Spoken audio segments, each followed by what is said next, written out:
dengan Al-Quran ini. Belajar Al-Quran ini sungguh-sungguh. Nak belajar Al-Quran ini biar faham, kemudian kita nak amalkannya dan nak sebarkannya dan bersabar sampai kita mati. Illal ladzina amanu wa amilus solihat wa tawasaw bil haqq wa tawasaw bis sabr.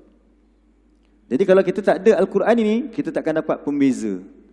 Tak dapat nak beza. Nanti di akhirat, semua orang akan dibangkitkan dengan siapa? Tadi apa tu? Afwajan. Apa afwajan? Berombong-rombongan. Satu masing-masing akan mengikut Rasul masing-masing. Dan masing-masing akan berada pada puak masing-masing. Yang beriman dan juga yang ingkar. Sebab tu bila kita baca Al-Quran, hari ini dah hari ke berapa? Puasa? Dah ke-6.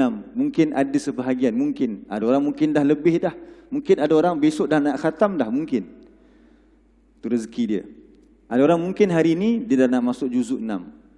Maksudnya, dia dah jadi orang yang dah nampak apa aku kena buat sebagai seorang hamba Allah. Sebab juzuk pertama sahaja, selepas kita baca surah Al-Fatihah, kemudian kita baca beberapa ayat sampai ayat yang ke-40, dan daripada ayat ke-40 sampai habis juzuk pertama, ayat 141, cerita tentang apa? Daripada ayat 40 sampai 141, cerita tentang ayat apa? Tentang Bani Israel di kalangan orang-orang Yahudi. Kenapa? Buka-buka Al-Quran cerita terus tentang puak-puak tu. Bukannya nak kata apa dia? Memang itulah puak-puak Yahudi macam tu, sebab tu dia buat Palestin begitu. Tak. Quran ini Al-Furqan. Pembeza di antara hak dan batil. Allah tak nak yang hak bercampur dengan yang batil. Allah tak nak kamu kata kamu beriman kepada Allah, tapi dalam jiwa kamu masih ada lagi sifat-sifat keyahudiaan. Betul ke? Macam itulah lebih kurang. Jadi sebelum kamu buka juzuk 2 cerita tentang apa mula-mula? Pengalihan Kaabah, kiblat, cerita tentang Masjidil Haram, cerita tentang puasa, tentang jihad. Maksudnya kamu nak melaksanakan kan perintah-perintah Allah, pertama sekali kamu kena buang sifat siapa? Yahudi. Kita kena tahu dulu, false, pemisah. Quran ini pemisah. Dan Allah bagi tahu sifat Yahudi bagaimana supaya kamu jangan ada sifat Yahudi dalam diri kamu. Tengok antara sifat Yahudi macam mana? Surah 2 ayat 78.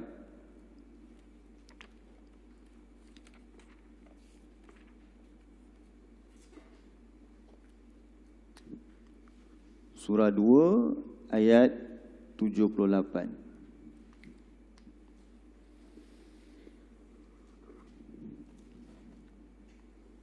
Muka surat 12.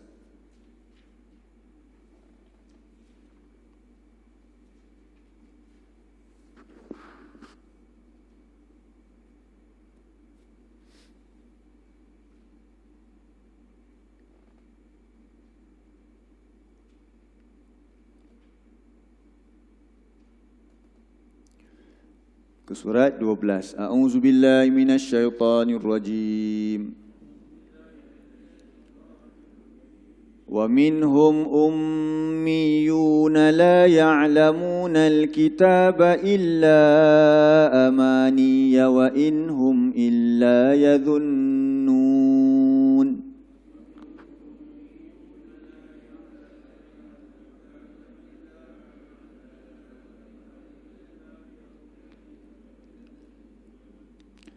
Dan sebahagian daripada ahli kitab ini, Yahudi ini, mereka adalah ummi. Apa maksud ummi? Selalu kita terjemah buta huruf. Maksud buta huruf apa dia? Tak boleh baca dan tak boleh menulis. Jadi ada orang yang ahli kitab ini, mereka tu ummi, tak tahu baca kitab. Itu memang satulah. Jadi kalau kita sebagai seorang Muslim, yang sebagai ibu dan ayah yang membaca Al-Quran, kalau ada di antara kita anak-anak yang masih belum membaca Quran, itu dinamakan sebagai apa? Ummiyun. Antara sifat yang Allah kata dalam juz pertama ni, sifat siapa tu ummi tu? Mereka ada kitab tapi tak faham kitab tu, tak baca kitab. Kalau orang-orang Quraisy asalnya tak ada kitab. Ini cerita orang ada kitab kat rumah ni. Ada kitab tapi dia tak boleh nak baca kitab tu. Siapa? Yahudi. Sebab tu kita ibu bapa yang baca Quran bulan Ramadan 1 juzuk, kita sebagai atuk dan ayah baca Quran juzuk pertama. Tu kita kata tu kadang-kadang kalau orang tu tak khatam Quran pun tapi dia amati 1 juzuk je sepanjang Ramadan ini, dia akan dapat macam-macam petunjuk daripada Allah. Takkan nak biarkan anak dia ke, mungkinlah cucu dia ke dalam keadaan ummi. Padahal dia dah baca juzuk pertama dah. Allah kata tentang sikap orang Yahudi itu sebahagiannya ummi. Maksud ummi itu tak boleh baca kitab. Padahal masa ada. Allah bersumpah dengan masa. Wal as, demi masa. Masa ada. Apa bukti masa ada? Kalau masa ada tu maksudnya sempat tengok TV tu, masa ada lah tu. Betul tak? Bukan kita kata itu hikmah diciptakan TV. Walaupun TV tu banyak dia punya mudarat lah. Tapi sebabkan kita sempat buat tengok TV, tengok drama, bersiri pula tu. Jadi masa ada ke tak ada? Ada. Apa nak jawab depan Allah nanti? Kan Allah dah bagi tahu dah, Yahudi pun begitu juga. Mereka tak pedulikan Alkitab. Tanda kejap muka surat ni. Muka surat ni tanda dulu. Buka surah 57 ayat 13.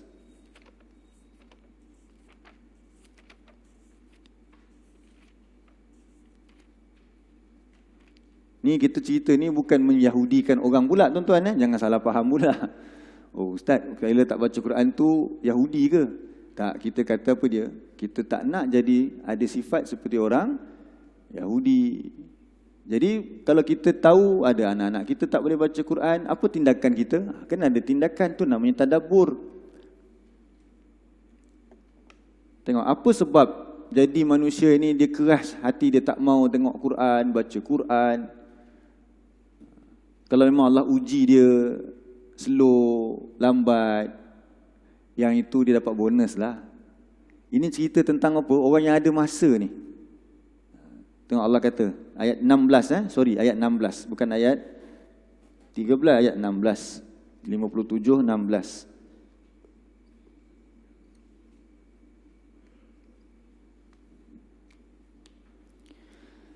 A'udzu billahi minasy syaithanir rajim. Alam ya'ni lilladzina amanu an takhsha'a qulubuhum li dzikrillah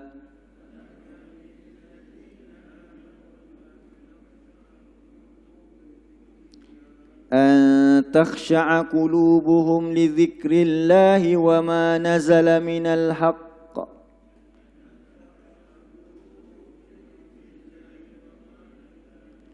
ولا يكونوا كالذين أوتوا الكتاب من قبل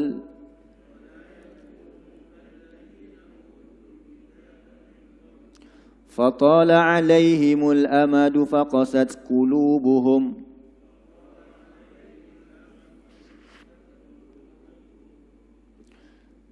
وكثير منهم فاسقون.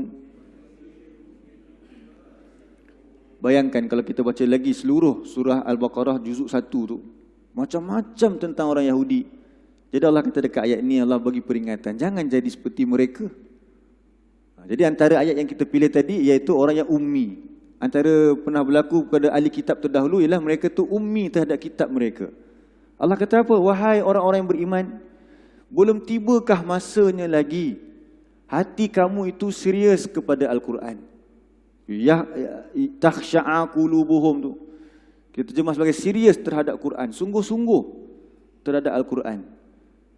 Cari Quran itu, baca Quran itu dengan tujuan nak cari petunjuk Allah supaya kita dapat masuk syurga. Bukan hanya ikut-ikutan. Awal-awal memang kita ikut, betul, awal-awal kawan ajak. Betul, lama-lama Allah bagi taufik yang kita nak supaya kita boleh apa dia? Faham Quran. Betul, Allah kata apa dia? Hatinya khusyuk terhadap peringatan Allah dan apa yang Allah turunkan berupa kebenaran. Betul, Allah kata janganlah mereka menjadi seperti orang-orang yang telah diberikan kitab. Ini Yahudi lah ni. Min qablu, daripada sebelum ini. Siapa ahli kitab? Kalau dah sampai ayat 50, kalau dah sampai juzuk 57 ni, dia memang dah kenal sangat dah siapa ahli kitab. Sebab apa? Juzuk pertama je dia dah baca dah siapa ahli kitab. Betul kan? So bila dia sampai sini sepatutnya Allah kata jangan jadi seperti mereka. Kejap, siapa mereka tu? Tak tahu. Itu masalah. Jadi Allah kata apa? Janganlah mereka ni, wahai orang beriman, jadi seperti ahli kitab dulu yang diberikan kitab itu. Fatala alaihimul amad. Berlalu masa yang panjang, mereka buat dek je dengan kitab mereka. Meninggalkan Al-Quran, membiarkan mungkin sebahagian daripada ahli keluarganya tidak membaca Quran, tidak memahami Quran. Biarkan sahaja. Faqasat qulubuhum. Apa jadi? Apa jadi kepada hati mereka? Keras.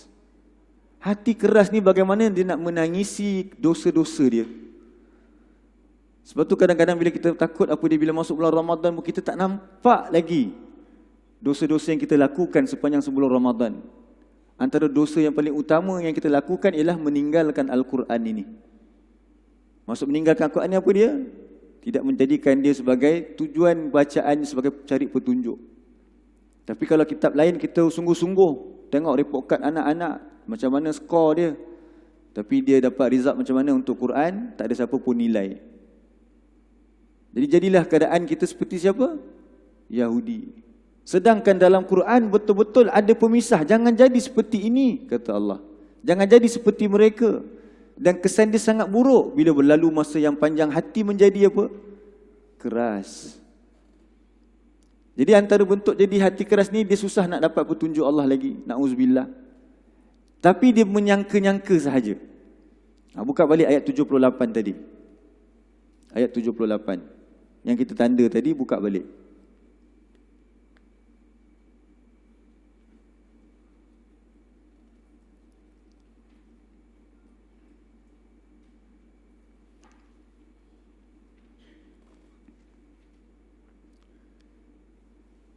Jadi disebabkan mereka tu ummi, kata Allah, mereka ini tidak tahu tentang kitab.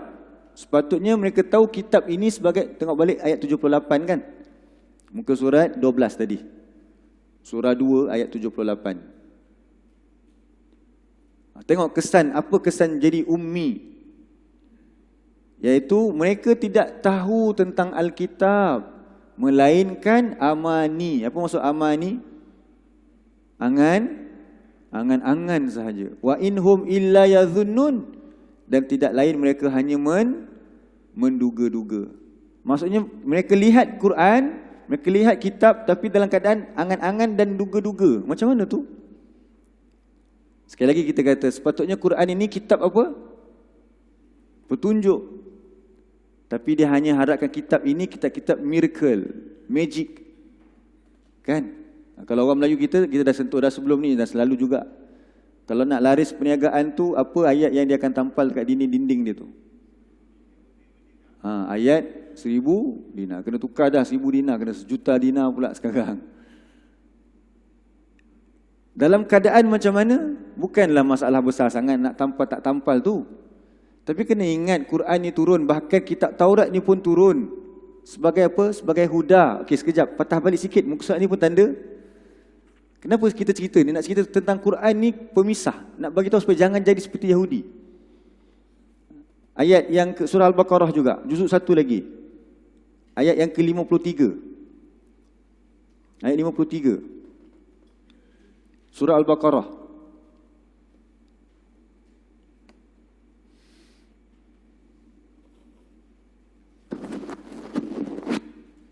Apa Allah kata di situ? Ayat 53 muka surat 8.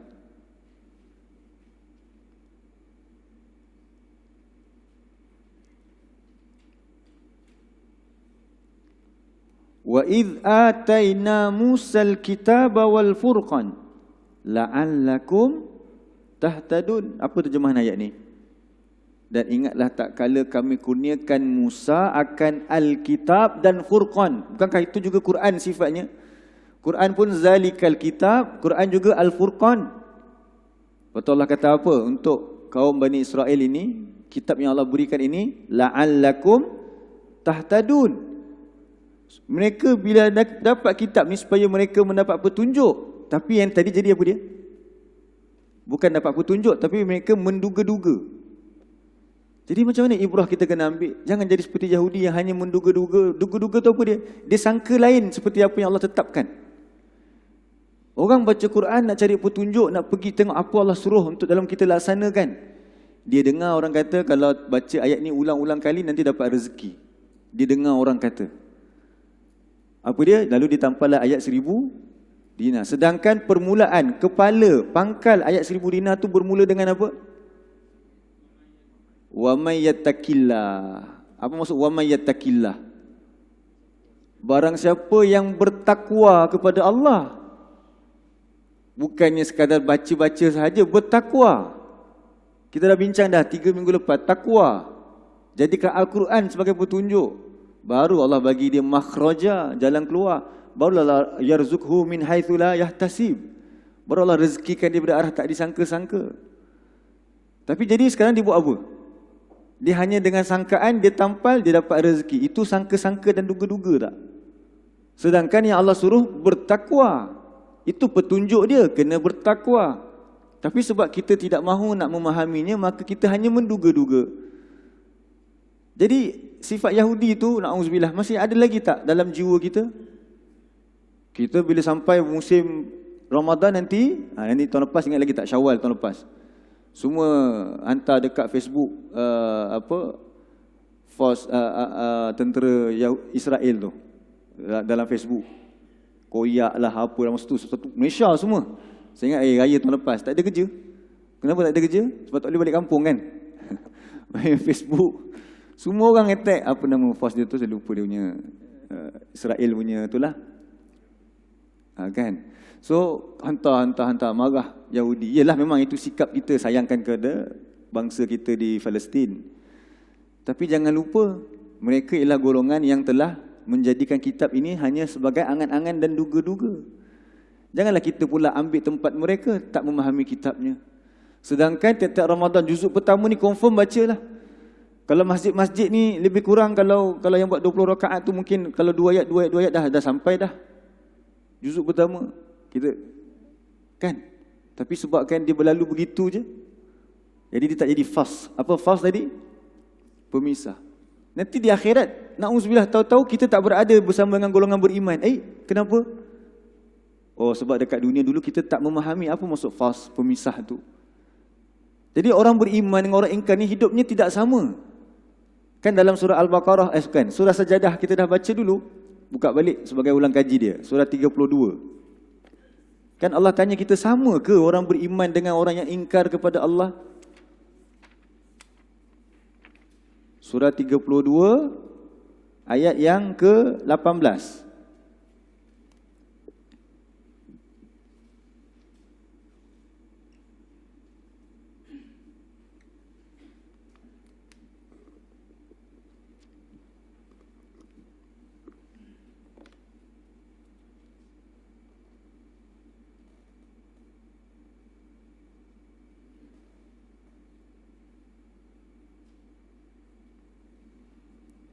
Muka surat 416.